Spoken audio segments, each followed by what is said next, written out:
From Hollywood, it's time now for... Johnny Dollar. Al Cintella down at precinct headquarters, Johnny. Oh, hi, Al. Sorry I missed your call a few minutes ago. What's on your mind? An actress named Amy Bradshaw. Amy? One of my favorites. Me too. But right now I seem to be looking for a guy who doesn't feel that way about her. Huh? Al, it looks like somebody's trying to kill Amy Bradshaw. Better come down here and tell me all about it.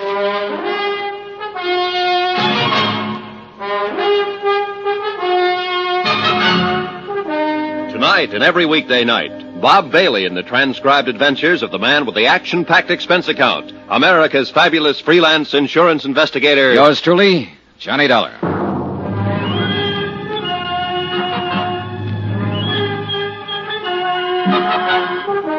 Expense account submitted by Special Investigator Johnny Dollar. Location, New York City. To the Northwestern Indemnity Alliance, Hartford, Connecticut. The following is an accounting of expenditures during my investigation of the Amy Bradshaw matter. The threat of an attempt on her well-insured life. Expense account item 5, $1.75. Cab from my hotel to precinct headquarters to talk to Detective Lieutenant Al Cintella. Al looked about the same as the last time I'd seen him. Rugged, competent, maybe a few pounds heavier. Sit down, Johnny. Sit down. Thanks. Something about Amy Bradshaw, you said. Yeah. Didn't know you were a friend of hers. Northwestern Indemnity holds a $25,000 life insurance policy on her. Here, take a look at this note. Amy got it several days ago. You are evil. You will be punished by sudden death. Oh, come on now, Johnny. A couple of nights ago, after the show, somebody shoved Amy off the curb and out into the traffic over in Times Square. Well, the same thing happens to me almost every time I'm around Times Square. You know what I smell in all this? Oh, sure. You probably smell a publicity stunt. I sure do. You think I'd fall for a thing like that? You known Amy Bradshaw very long? No. I'd seen her in a few shows, but last night was the first time I'd ever met her in person. If I didn't know you pretty well, I'd say you might be getting a little stage struck on her. Uh-huh. What about the man who trailed Amy to her apartment last night? Oh? Who? I don't know. I chased him, but he had too much of a lead on me. I still wouldn't go jumping to any conclusions. Who you got to work on, for instance? Well, for one, David Coleman, her director. Then there's the producer, Emery Taylor, and his wife, Dora. From what Amy said, I gather Dora doesn't like her very well. Anybody else? Then there's her agent, Mike Pomeroy. She seems to be pretty wrapped up in him. Whole stable full, huh? Yeah, looks like it. Also, a fellow named Porter Kane, who's usually hanging around the theater waiting for Amy. And finally, the man I really came to talk to you about. Who's that? Name is Bill York, her husband, but they're separated. Oh? She doesn't know where he is.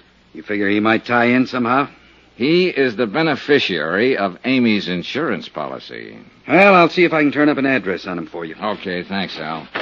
In the meantime, I think I'll pay a call on this Porter Kane. See if I can find out just how good a fan he is.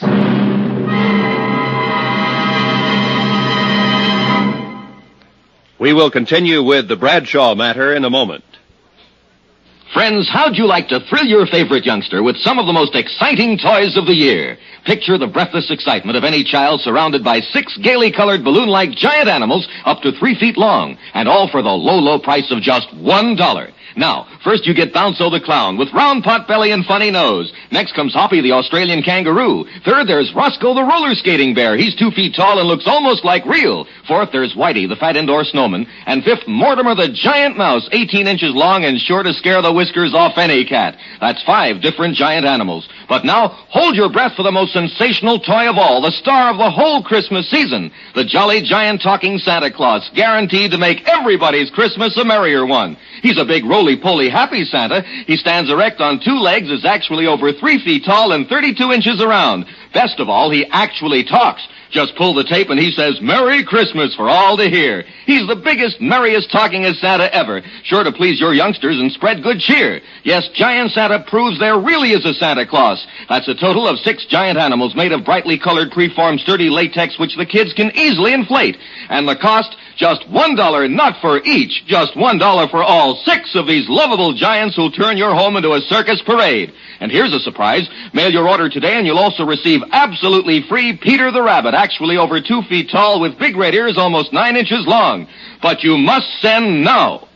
Rush $1 plus 10 cents for packing and mailing for each set you want to Giant Animals, Box 1730, Grand Central Station, New York City. If not delighted with every one of your 7 giant animals, return them to the Super Animals Company for a full refund, but keep the giant talking Santa as our gift. Order now. Supplies are limited. Rush $1.10 for packing and mailing for each set in cash, check, or money order to Giant Animals, Box 1730, Grand Central Station, New York City. That's $1 plus 10 cents with your name and address. Mail to Giant Animals, Box 1730. That's Box 1730, Grand Central Station, New York City. Giant Animals, Box 1730, Grand Central Station, New York City.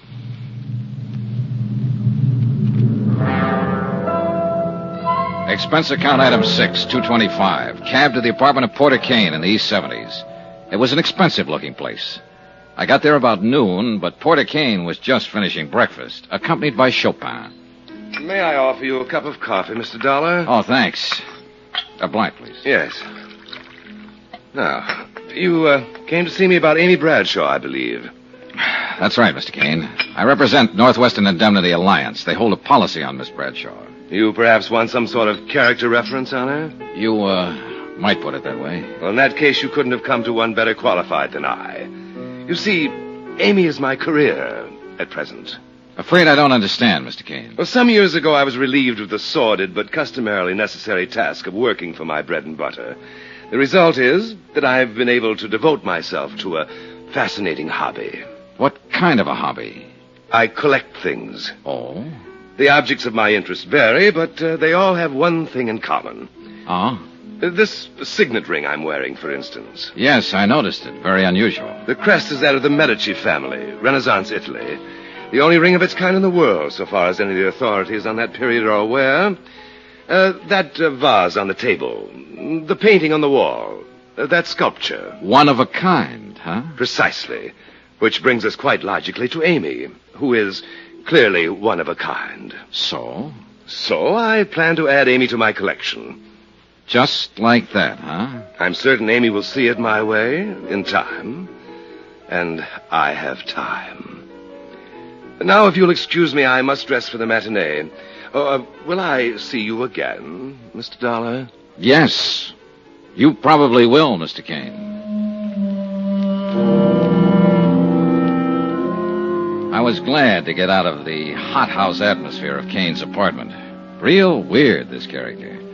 And I had a hunch I'd better keep an eye on him. Item 7, $1.65. Cab fare that evening to the Criterion Theater.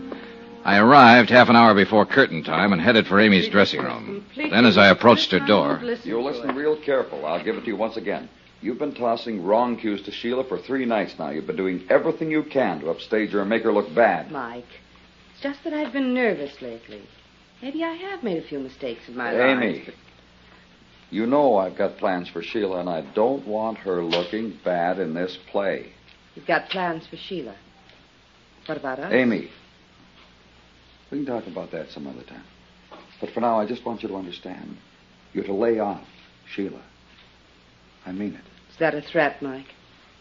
Take it any way you like. It sounded like Pomeroy was coming outside, so I ducked around behind a piece of scenery and waited a moment. Then I went back to Amy's door. Oh, Johnny. Hello, Amy. You look tired. I am. I just had a little go-around with Mike. Pomeroy? Uh-huh. I've been fluffing some of my lines lately. He seems to think I've been doing it deliberately to make Sheila Mitchell look bad. But he's wrong. Have you found out anything yet, Johnny? No, not much. I still can't believe there's anything to it. It's so silly to let it upset me. Silly even to give it a thought. Well, try not to, Amy. Let me worry about it. All right. Did I ever tell you it's nice having you around, Johnny? I left her dressing room and started for the alley door, but somebody stepped out in front of me. It was Mike Pomeroy. Hello, Dollar. Oh, hi, Pomeroy. I was just talking to Dave Coleman, the director. He told me he was the one who sent for you. He told me why. You didn't know about the threatening letter Amy got? No, I didn't. Look, Dollar, every actress I've ever known has gotten at least one note like that during her career. You don't think this should be taken too seriously, then? No. Amy's pretty nervous these days, and as long as you're around stirring things up, she'll be worried about it. If there's anything to be done about it, I can handle it. In other words, you want me to mind my own business, that it? You said that, Dollar. I didn't. It might not be a bad idea. Funny thing. When somebody tells me to lay off a case, my interest in it always doubles. After the final curtain, I went backstage to wait for Amy. The stage door was open, and I could see Porter Kane waiting in the alley outside. So I went over to him. Well, Mr. Dollar, good evening. Hello, Kane. On duty again tonight? Perhaps that's one way of putting it. I thought I might have a little chat with Amy after she's changed. I'm afraid she has a date. Oh? Do you happen to know with whom? Yeah, me. Mr. Dollar, are you suggesting that I'm to regard you as some sort of rival? Not at all, Kane. I'm just suggesting that I'm a friend of Amy's. I see. Good night, Mr. Dollar.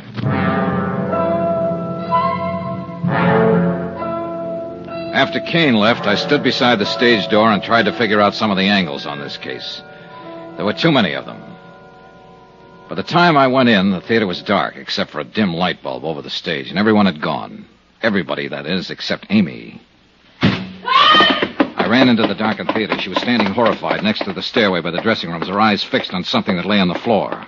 Johnny, I was on my way out to meet you. I heard it swish through the air. This heavy sandbag, it barely missed me. Oh, Johnny! Stay back against the wall, Amy. You'll be okay there. I climbed the long ladder up to the catwalk above the stage where they sometimes use the sandbags to balance hunks of scenery. It was dark up there. I started edging along the catwalk. Suddenly, my foot hit a loose board. I almost lost my balance. A loose board that could have been left for me. And it was a long, long drop down to the stage. Whoever had been up there knew the theater pretty well. Finally, I went back down to Amy. She was trembling. Johnny? It's okay, Amy. It's okay. Johnny? Maybe I didn't take it seriously before, but I do now. Somebody dropped that sandbag from up there deliberately. Somebody is trying to kill me, and I'm scared, Johnny. I'm scared.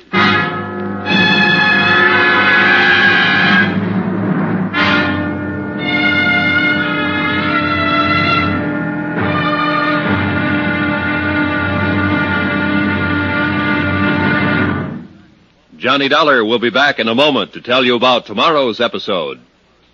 Friends, send for your set of some of the most exciting toys of the year. 6 giant inflatable toys for only $1. Some up to 3 feet tall. You get Bounso the Happy Clown, Hoppy the Australian Kangaroo, Roscoe the 2 feet long roller skating bear, Whitey the fat indoor snowman, Mortimer the giant mouse 18 inches long, and last but not least, the great giant talking Santa, a roly-poly giant over 3 feet tall and 32 inches around the belly that actually says Merry Christmas out loud when you pull the tape. That's 6 sensational giant toys for only $1, made of sturdy, gaily colored latex that the kids can easily inflate. Send $1 for each set to Giant Animals, Box 1730, Grand Central Station, New York City. And if you order right now, you get Peter the Rabbit over 2 feet tall absolutely free. If not delighted with your giant animals, your money refunded immediately. Order today. You may never hear this offer again. Rush $1 plus 10 cents for packing and mailing in cash, check, or money order to Giant Animals, Box 1730, Grand Central Station, New York City. That's $1 plus 10 cents for each set with your name and address to Giant Animals, Box 1730, Grand Central Station, New York City.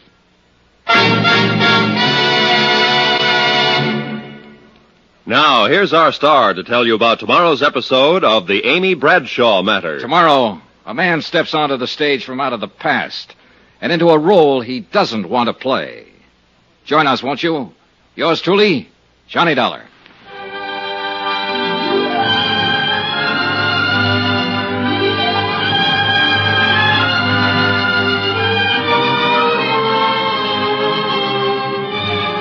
Yours truly, Johnny Dollar, starring Bob Bailey, is transcribed in Hollywood. Written by Robert Reif, it is produced and directed by Jack Johnstone. Be sure to join us tomorrow night, same time and station, for the next exciting episode of Yours truly, Johnny Dollar. Roy Rowan speaking.